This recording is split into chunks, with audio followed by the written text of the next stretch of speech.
அட்டகாசமான சுவையில் கத்திரிக்காயை வச்சு இது போல் செஞ்சு கொடுங்களேன். கத்திரிக்காயை பிடிக்காதுன்னு சொல்கிறவங்க கூட கேட்டு வாங்கி விரும்பி சாப்பிடுவாங்க. அந்த அளவுக்கு டேஸ்ட் வேறு லெவலில் இருக்கவங்க ட்ரை பண்ணி பாருங்கள். இதுக்கு முதல்ல கடாயில் 1/2 டீஸ்பூன் அளவுக்கு உளுத்தம்பருப்பு சேர்த்துக்கோங்க. 1/2 டீஸ்பூன் அளவுக்கு கடலைப்பருப்பு சேர்த்துக்கலாம்.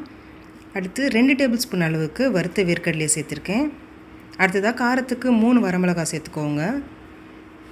அடுத்து 1/2 டீஸ்பூன் அளவுக்கு தனியா சேர்த்துக்கோங்க. இப்போ மிதமான தீயில வச்சு இது ஒரு 2 நிமிஷத்துக்கு நல்லா மணம் வர வரைக்கும் நல்லா வறுத்து விட்டுக்கலாம். நான் 2 பேர் சாப்பிட்ற அளவுக்கு அளவுகள் சொல்லியிருக்கேங்க. நீங்கள் அதுக்கேற்றது போல் நீங்கள் அளவுகளை மாற்றிக்கோங்க. இப்போ இது நல்லா வாசனை வர வறுத்துட்டு இப்போ ஸ்டவ் ஆஃப் பண்ண போகிற நேரத்தில் 1/2 டீஸ்பூன் அளவுக்கு வெள்ளை எள்ளு சேர்த்துக்கோங்க. சேர்த்துட்டு இது ஒரு 30 செகண்டுக்கு மட்டும் வறுத்தா போதும். அதிக நேரம் வறுக்க தேவையில்லை. இதை முதலே சேர்த்துட்டிங்கன்னா சூட்டில் இது ரொம்பவும் கருகி போயிடும். அதனால தான் நம்ம இதை கடைசியாக சேர்த்துக்கிறோம். இப்போ ஸ்டவ் ஆஃப் பண்ணிவிட்டு நல்லா ஆற வச்சுட்டு இது போல் நைஸாக பவுடரை அரைச்சி எடுத்துக்கோங்க. இப்போ கடாயில் 2லேருந்து 3 டீஸ்பூன் அளவுக்கு எண்ணெய் சேர்த்துக்கோங்க. சேர்த்துட்டு எண்ணெய் காஞ்ச பிறகு 1/2 ஸ்பூன் அளவுக்கு கடுகு சேர்த்துக்கோங்க. கடுகு நல்லா வெடித்து வந்ததும் 1/2 ஸ்பூன் சீரகம் சேர்த்துக்கலாம். ஒரு சின்ன சைஸ் வெங்காயத்தை இது போல் நீளமாக நறுக்கி சேர்த்துக்கோங்க. ஒரு 5 பல்லு பூண்டை நல்லா தட்டிட்டு சேர்த்துக்கலாம். நீங்கள் மிக்சியில் அரைச்சியும் சேர்த்துக்கலாம். கூடவே கொஞ்சமாக கருவேப்பிலையை சேர்த்துட்டு வெங்காயம் நல்லா வதங்கி வர வரைக்கும் இது நல்லா வதக்கி விட்டுக்கோங்க. லேசாக கண்ணாடி பதம் வர வரைக்கும் வதக்கி விட்டிங்கனாலே போதும். இப்போது ஒரு சின்ன சைஸ் தக்காளியை குட்டி குட்டியாக கட் பண்ணி சேர்த்துக்கோங்க. இப்போ தக்காளி நல்லா வதங்கி வர வரைக்கும் மிதமான தீயில் வச்சுட்டு நல்லா வதக்கி விட்டுக்கோங்க.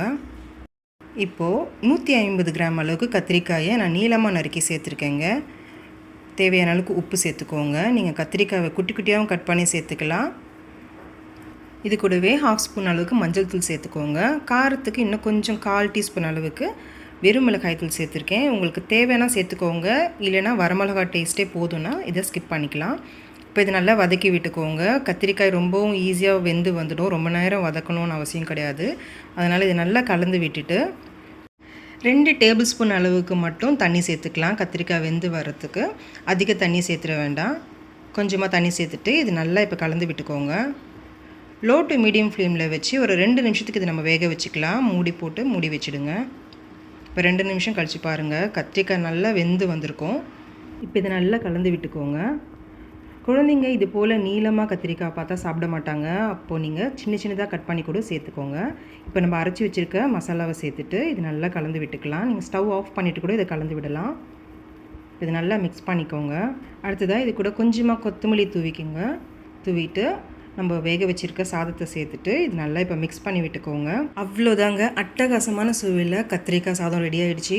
ரொம்ப வித்தியாசமான டேஸ்ட்டில் இருக்கும். கண்டிப்பாக எல்லாருமே ரொம்ப விரும்பி சாப்பிடுவாங்க. கண்டிப்பாக ட்ரை பண்ணி பார்த்துட்டு எப்படி இருந்துச்சுன்னு சொல்லுங்கள். மறக்காமல் வீடியோவுக்கு லைக் பண்ணிவிட்டு பிடிச்சிருந்துச்சின்னா உங்கள் ஃப்ரெண்ட்ஸ் அண்ட் ஃபேமிலி கூட ஷேர் பண்ணிக்கோங்க. Thank you friends.